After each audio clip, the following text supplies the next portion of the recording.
রাসূল সাল্লাল্লাহু আলাইহি ওয়াসাল্লাম বলেছেন যে তুনকাহুল মারাত লে আরবাইন, মেয়েদেরকে বিবাহ করা হয় চারটে জিনিস দেখে।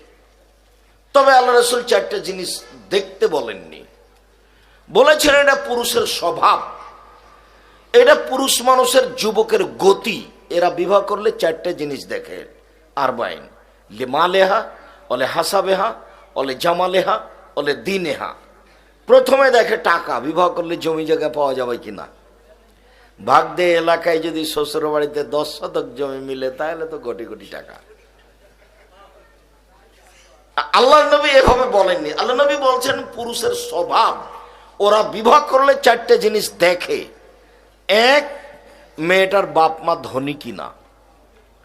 দুই, অলে হাসাবেহা, মেয়েটার বাপ মা বংশীয় কিনা।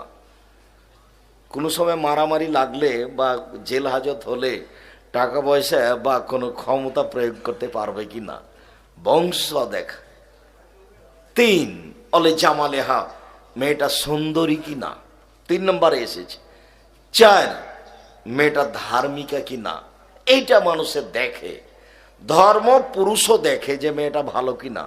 ও নিজে জেনা করে, কিন্তু ও যদি বুঝতে পারে যে এই মেয়েটার সাথে কারো জেনার সম্পর্ক আছে, তাহলে ও বিবাহ করবে না।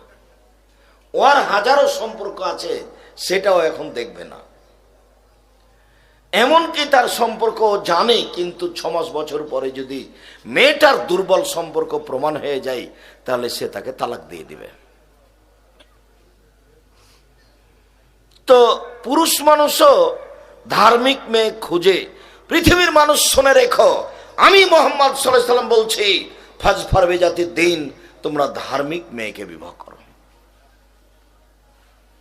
এইটা আল্লাহ রাসূল বললেন। তিনি বললেন পুরুষেরা 4টা দেখে, আমি বলছি একটা। কথা বোঝা যায়নি? এটা পুরুষ মানুষের স্বভাব, ওরা দেখে 4টে, আমি বলছি একটা।